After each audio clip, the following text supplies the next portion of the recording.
శ్రీకాకుళం జిల్లా పొందూరు మండలం దల్లవలస గ్రామంలో రాజరాజేశ్వరి అమ్మవారి జాతర మహోత్సవాలు గ్రామ సర్పంచ్ కీలాన జ్యోతి తిరుమలరావుతో పాటు గ్రామ పెద్దల పర్యవేక్షణలో అంగరంగ వైభవంగా జరుగుతున్నాయి. ప్రతి 2 ఏళ్లకు ఒకసారి జాతర మహోత్సవాలను వైభవంగా నిర్వహించడం ఇక్కడ ప్రజల ఆనవాయితీ. శ్రీకాకుళం, విజయనగరం, విశాఖపట్నం జిల్లాల నుండి అధిక సంఖ్యలో భక్తులు తరలివచ్చి రాజులమ్మ దర్శనం చేసుకుంటారు. వేలాది మంది యాత్రకు విచ్చేయడంతో యాత్ర కమిటీ భక్తులకు ఎటువంటి అసౌకర్యం కలగకుండా అన్ని ఏర్పాట్లను చేశారు.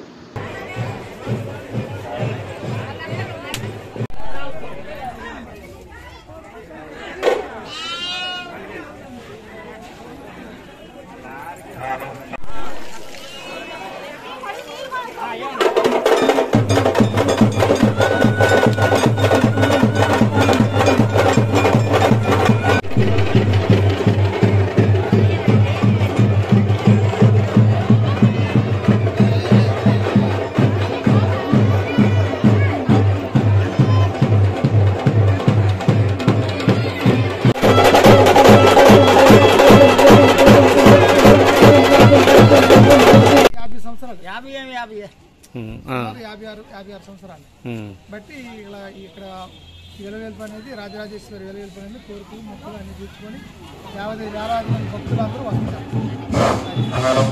జనాలు ఇక్కడ వచ్చవలస యాత్రలకు ఇక్కడ రాజరాజేశ్వరి వెలిసింది. ఇక్కడ దల్లవలస అనే గ్రామంలో ఇప్పుడు ప్రతి నెల 2వ నెల, ప్రతి సంవత్సరం 2వ నెల 22వ తారీఖు 21వ తారీఖు మధ్యలో అవుతున్నాయి ఈ యాత్ర. ఈ యాత్ర సందర్భంగా పక్క మండలం జీసి గ్రామం, లావేరు, శ్రీకాకుళం టౌను, పొందూరు మండలం, దూరభారం నుండి ఇంటికి సుమారుగా 20 మండలాల నుండి కాబట్టి 20 మండలాల నుండి దాదాపుగా ఇక్కడ భక్తులందరూ వేలాది భక్తులు వస్తున్నారు. ఆ కోరిక 2 రోజులు శనివారం, ఆదివారం బాగా భక్తులందరూ కూడా చాలా ప్రీతిప్రియంగా వచ్చి ఆ కోరికలు నెరవేర్చేది చాలా నమ్మకం. గట్టి ప్రతిష్టంగా వచ్చి ఇక్కడ కోరికలు నెరవేర్చుకుంటారు.